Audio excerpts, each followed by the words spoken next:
মৌলভীবাজার জেলা নির্মাণ শ্রমিক ইউনিয়ন কমলগঞ্জ থেকে বড়লেখা এই সংগঠনে আজকে যে হাজার হাজার নেতা তৈরি হয়েছেন এর পিছনে কিন্তু আমাদের একজাত নেতার অবদান রয়েছে।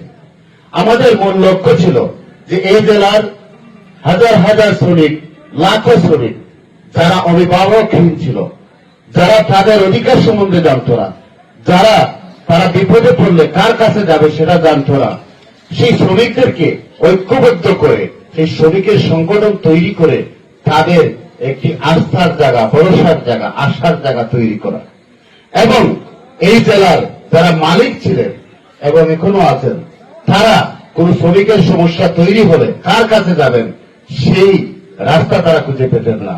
আজকে কিন্তু এই জেলার প্রত্যেকটি ইউনিয়নে আমাদের শ্রমিক সংগঠনের কমিটি রয়েছে, অফিস রয়েছে, মালিকরাও আমাদের অফিসে আসছেন। তার বাইরেও আমাদের অনেক সমস্যা রয়েছে, আমাদের রাষ্ট্রের সাথে আমাদের অনেক সমস্যা আছে, সমাজের সাথে আমাদের অনেক সমস্যা আছে। আমরা চাই আমাদের নির্মাণ শ্রমিকরা মাথা উঁচু করে দাঁড়ান, তারা তাদের নিজের অধিকার সম্বন্ধে জানুক, তারা তাদের সমাজের কাছে কি পাওনা আছে সেটা জানুক, তারা রাষ্ট্রের কাছে কি পাওনা আছে সেটা জানুক।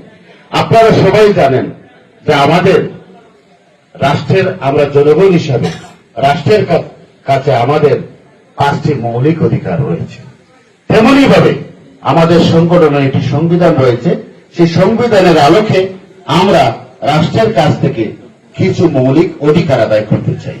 সেই অধিকার আদায়ের লক্ষ্যে এই সংগঠন তৈরি করা। মূলত যাদের কাজ আমরা করি তাদের সাথে আমাদের কোনো সমস্যা নেই। আমরা কাজ করলে টুকিটাকি সমস্যা হবে, খুঁটিনাটি সমস্যা হবেই। আমাদের সমস্যা রয়েছে, অনেক মালিকেরও সমস্যা রয়েছে, এগুলা হবে, নিরসন হবে। কিন্তু আমাদের মৌলিক যে অধিকারগুলো রয়েছে সেই অধিকারগুলো আমরা বাস্তবায়ন করতে হবে। আমাদের সেই অধিকারগুলো কি? আপনারা দেখবেন উন্নত বিশ্বের শ্রমিকদের অনেক মূল্যায়ন করা হয়। উন্নত বিশ্বের যারা শ্রম দেন, যারা মাঠে শ্রম দেন, তাদেরকে অনেক মূল্যায়ন করা হয়।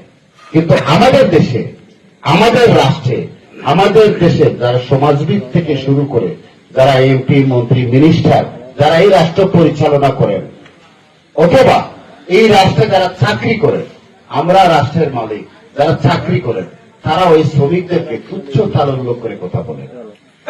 আমরা তাদের দৃষ্টিভঙ্গি পাল্টাতে চাই যে আজকে আমরা এদেশে শ্রম দিয়ে এই দেশকে তিলে তিলে আমরা করছি, আমরা এই দেশটাকে সুন্দর করছি, আমাদের হাতের ছোঁয়ায় এই দেশটা অনেক সুন্দর হচ্ছে। আবার আমরা এই দেশ থেকে অন্য দেশে গিয়ে আমরা কর্ম করে সেখান থেকে আমরা রেমিটেন্স পাঠাই, সেই টাকাগুলো আমাদের দেশে আসে, আমাদের রিজার্ভ তৈরি হয়। বিশাল একটি অংশ এই রিজার্ভের আমাদের প্রবাসী শ্রমিকরা যারা রেমিটেন্স পাঠিয়ে এই রিজার্ভের বিশাল একটি অংশ তারা পরিপূর্ণ করেন এবং রাষ্ট্রে অবদান রাখেন। কিন্তু রাষ্ট্র আমাদের শ্রমিকদের নিয়ে কি ভাবছে আমরা সেটা জানতে চাই।